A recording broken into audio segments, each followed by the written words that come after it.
guardián de la calle Ámsterdam, de Sergio Smuggler, en la voz de Adriana López.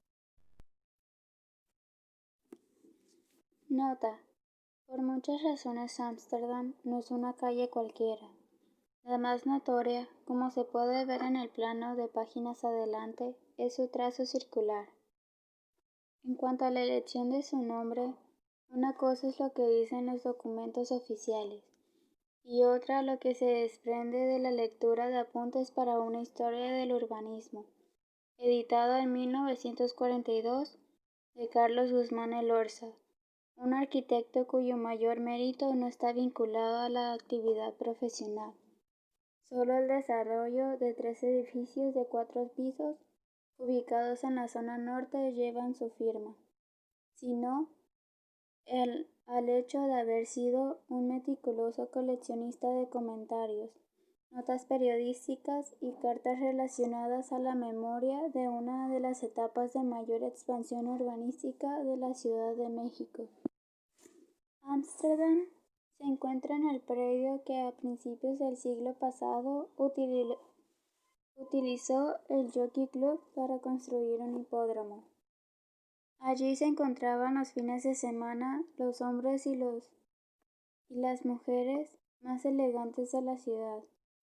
Ahí, bajo la sombra del enorme techo que cubría el palco de honor, pasaron cosas muy importantes para la vida del país. Por ejemplo, el día que lo estaba inaugurando el general Porfirio Díaz, que esa mañana se había vestido con el uniforme de gala y había arreglado con extremo cuidado el peinado de su bigote.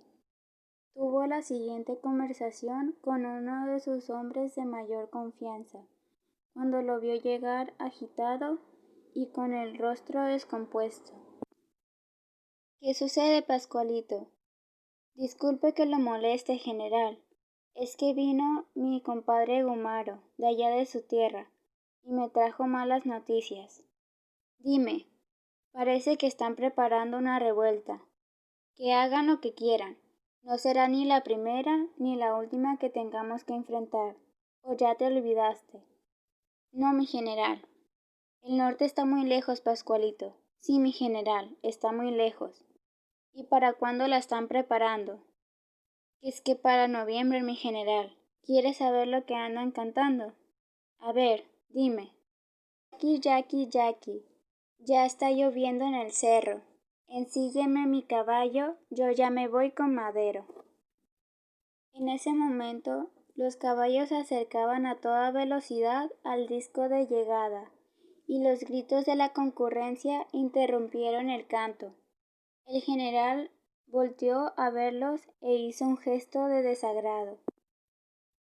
Además de ser el gran perdedor del primer derbi que se disputaba en el nuevo hipódromo, esa mañana al general se le empezó a atorar en la garganta la espina que lo iba a terminar ahogando 12 meses después, cuando la revuelta de la que le comentó uno de sus mejores hombres terminó convirtiéndose en una revolución que, montada en cientos de caballos menos elegantes que los que corrieron ese día por la pista, galopó por todo el país haciendo suficiente escándalo como para obligarlo a subirse a un pequeño buque rumbo al destierro. 5 años después, mientras los caballos de la revolución seguían levantando polvaredas, intentando demostrar que el país podía tener otro destino, y mientras el general Díaz se iba muriendo acosado por las 1000 pesadillas en la habitación principal de una casa de París, los que no querían saber nada de los bandoleros y sus ganas de inventar un país diferente volvieron a utilizar el hipódromo, pero ahora para hacer carreras de autos, y entonces corrieron por su óvalo de tierra bólidos de motores Ford y llantas Firestone, hasta que el 2 de septiembre de 1917 uno atropelló a 3 curiosos que se habían metido en la pista y los hizo volar por el aire de tal manera que, cuando regresaron al piso, se habían vuelto cadáveres. De todos modos, tantos fueron los autos y caballos que corrieron una y otra vez sobre la pista, que dejaron sus huellas firmemente impresas, y algo había que hacer con ellas. Y los arquitectos e ingenieros que se ocuparon años más tarde del asunto, cuando habían quedado atrás Díaz, Villa y Zapata, y la mayoría de los que antes apostaban su riqueza en las patas de los Purasangre, decidieron usarla para hacer negocios y levantar miles de casas con cemento Portland. Pensaron que lo mejor era hacer sobre esa pista de carreras una calle, y a su alrededor una colonia residencial que fuera la imagen del Nuevo México, de la modernidad y la democracia y la revolución. La idea era hacer una calle circular, aprovechando la curva de la pista que miraba hacia el sur de la ciudad, pero un error de cálculos y el exceso de celo profesional del contador en jefe del proyecto terminó por darle a la calle Ámsterdam la forma de una elipse, y como a nadie le gustó reconocer que tuvieron que modificar los planos por un error, se ocultó la verdad, diciendo que desde un principio se había pensado utilizar la pista del hipódromo para trazar la calle principal de la nueva colonia. Fue el arquitecto S.E. quien propuso la modificación, cuando estaba a punto de estallar un escándalo. Un mes antes de iniciar los trabajos, la empresa fraccionadora había firmado un contrato con Maderas del Zitácuaro S.R.L., en el que se estipulaba que le pagarían por su participación en el proyecto, con 4 lotes de la primera etapa y con la casa donde funcionarían las oficinas. El problema fue que a esa casa la construyeron en el centro del óvalo del hipódromo, levemente recargada hacia el sur, con lo que se hacía imposible cerrar el círculo que sería la calle sin demolerla. Cuando se dieron cuenta, trataron de negociar con el dueño de la empresa de Zitácuaro, ofreciéndole otra casa a cambio, pero no aceptó, porque de no cumplirse el contrato, el castigo estipulado era muy conveniente para él.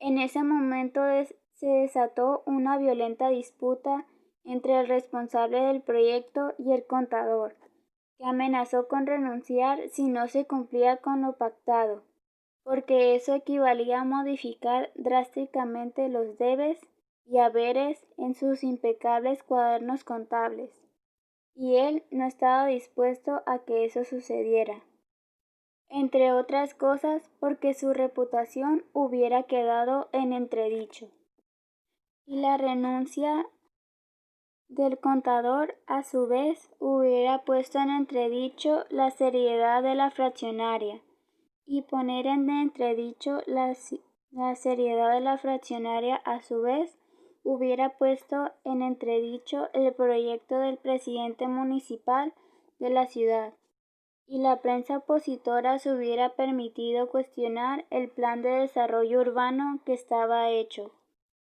Para esos periódicos opositores, notablemente a favor de los fraccionadores privados, y el problema podría inclusive haber tocado al mismísimo presidente del país, por el especial buen trato que tenía con ciertas empresas, como por ejemplo con los que producían el cemento Portland para esos proyectos, a la vez muy oportunamente apoyada por algunas compañías petroleras, que veían con buenos ojos el desarrollo de más calles, que requerían el asfalto para que los autos pudieran circular mejor, porque circular mejor quería quizás decir que la gente compraría más autos. Y por suerte, para petroleros, cementeros, fabricantes de autos, gobernantes y fraccionadores, nada de eso ocurrió, porque el arquitecto ya mencionado se le ocurrió sugerir que podía modificar el diseño de la calle, respetando el trazo original de la pista para donde habían corrido caballos y autos, estirando así el círculo imaginado, evitando de tal manera la casa donde funcionaban las oficinas. De todos modos, no fue el diseño de la empresa michoacana quien se quedó con ella, sino el señor Galo Epifanio González, a quien se la terminaron dando por indemnización después de que perdiera una pierna en el trabajo. La intricada suma de acontecimientos expuestos hasta aquí dio por resultado que un simple carpintero acabaría siendo propietario de un inmueble en la zona residencial más elegante de la ciudad, a pesar del disgusto de los accionistas del proyecto, que nada pudieron hacer para impedirlo. Por último, solo me resta agregar que Galo Epifanio González apenas disfrutó de la casa durante un poco más de un año, porque falleció a causa de una gangrena. El que se quedó con ella fue su heredero, un sobrino que había sido su aprendiz, y que cuando creció tuvo un hijo al que le puso el primer nombre de su tío, a manera de agradecimiento y homenaje póstumo. De Galo, el hijo de aquel carpintero que recibió la herencia, y de la elíptica calle Ámsterdam, es la historia que se contará en las siguientes páginas.